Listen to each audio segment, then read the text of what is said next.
有一位高科技业的经理，50岁突然面临失业，他实在很难适应。他曾经跑遍了夜市，而且想了各种方法都不成功。但突然之间，他想起了小时候爸爸教给他的木工手艺。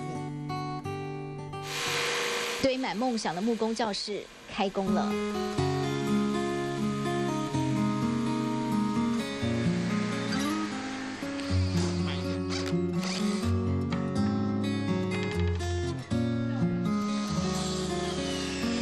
锯齿划过板材的尖锐声，开启忙碌状态。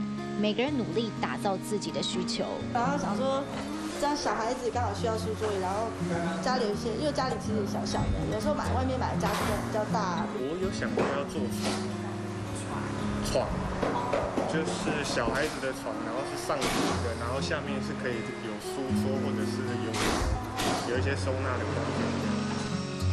协助他们完成梦想的是木工教室老师张明和。这敲敲打打的教室，也是张明和在50岁时燃起新生命的地方。他像巡堂老师，来回穿梭教室转啊转。他笑说，一天他的步伐可以从新竹到台北了。张明和像细心老师傅，紧盯徒弟的每个动作，每个环节都要完美。只要你怕怕的，应该要这样子，不是这样放上去，是这样子。 开始就一个支撑点，你不要这样放，你会瞄不准。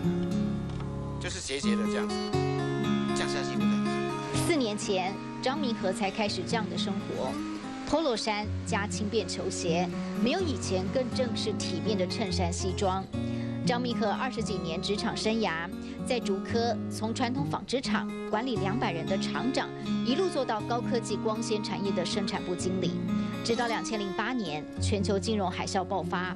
竹科5星假越放越多，到大规模裁员潮，张明和就是面对公司结束营运、中年失业的真实案例。那时候家里的经济来源全部我老婆的，真的。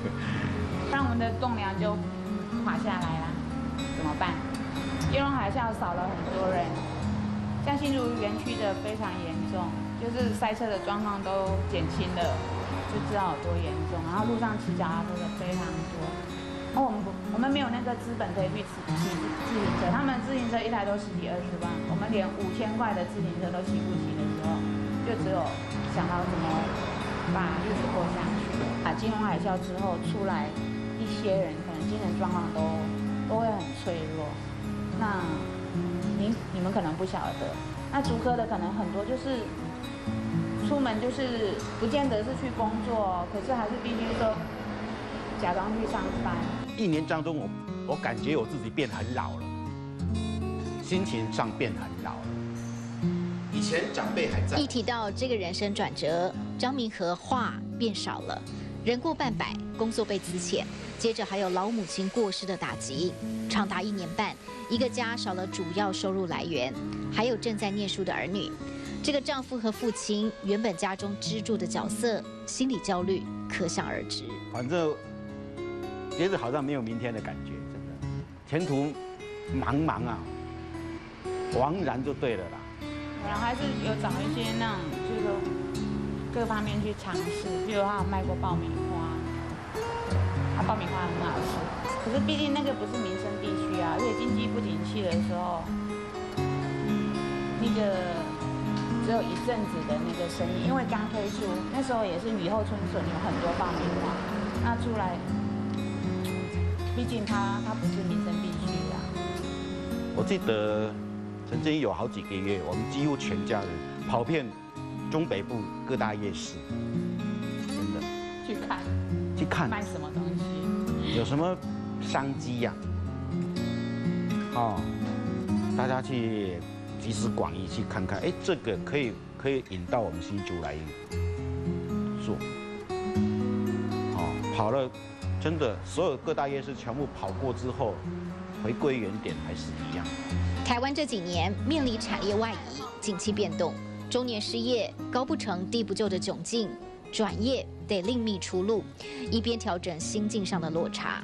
像我们这种年纪，比方说你50岁没有工作的话。 我想你要再去找一份工作哈，很难。有人当警卫，警卫很简单， 1天1000块嘛啊，12小时嘛，就在大楼里面或者在工厂门口那样子，那比较没有技术性的啦，时间去换取金钱有啦。以他个性来讲，从经理人到去做那个警卫，我相信我们家的日子也会变得很沉，那种欢笑又不见了。人的挫折低潮似乎都必须彻底坠入深渊，化整归零后才摸索出新的体悟。家人的鼓励才唤起张明和还有家族传承2代的木匠功夫。我那种年代，乡下有很多牛拉车、牛车载那个谷啊，载稻草。牛车是用木头做的，然后我父亲在做那个牛车，真的，我心里看了真的很辛苦。耳濡目染会，有时候他不在，我偷偷做。没有想到有一天还会变成一技之长，混口饭吃。只是想要换口饭吃，凭的还是实力。有木匠技术的基础，张明和还是找了老一辈师傅拜师学艺。至于木工教室，也是找到对的方法才开始的。其实我们这个真正的那种做法是抄袭那个日本的。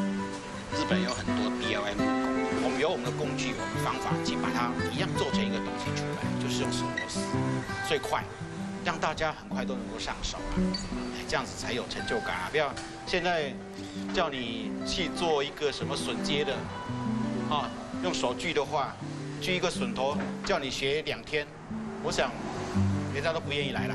早期3年4个月才出师的木匠学徒制，跟不上现代人需求。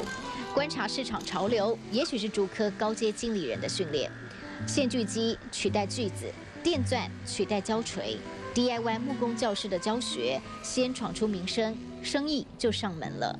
人家委托我做什么东西啊？委托我做这做那个，就把我工作都排满了，我都没有休息时间的，真的，1年到头的话，可能休没几天的，就是过年那几天有休了，其他都没有休。反正我没有去上班，我更忙啊。高阶经理人积极转变，重回手工制造业，自信的笑容出来了。这下妻子可以放心早点退休，一起忙碌，当初扭转这个家新的老本行。其实回到30多年的避风港，才发现老父亲留下的正是天天伴随过活的手工木作。对，一手打造，把我们2兄弟养大，然后又盖这个房子，所以每一个位置都有他的影子在啦。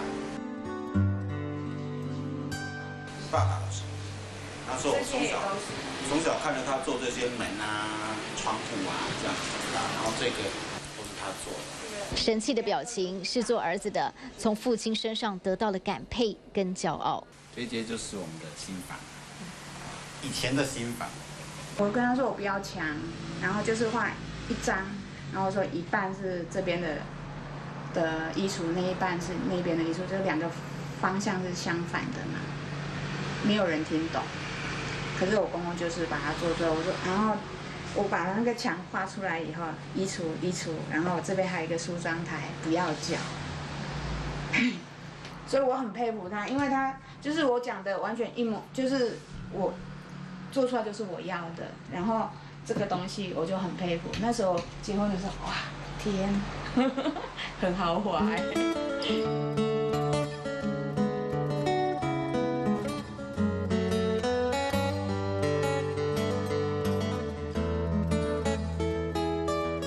70几年的时候，外面经济很好啦，上班当到经理，哎呀，上班还蛮顺利的，所以我没有想到说又会回来做这一块。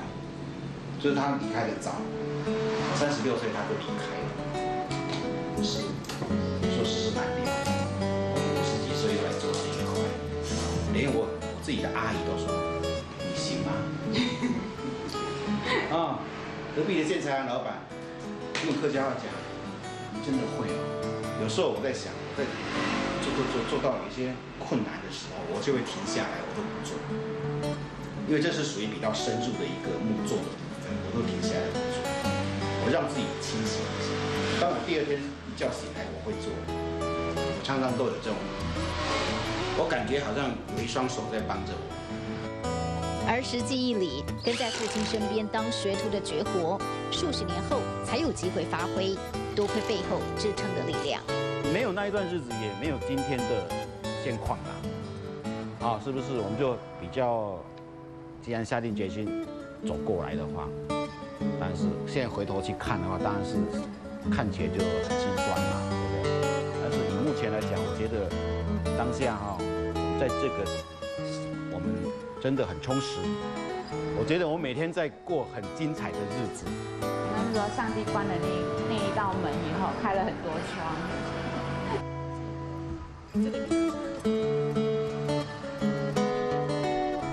50岁以后的忙碌，不再是为人作嫁，在自己搭起的木作教室，工作和生命际遇起落，从此有了不同意义。不仅是父亲的传承，更是一段丰富的人生旅程。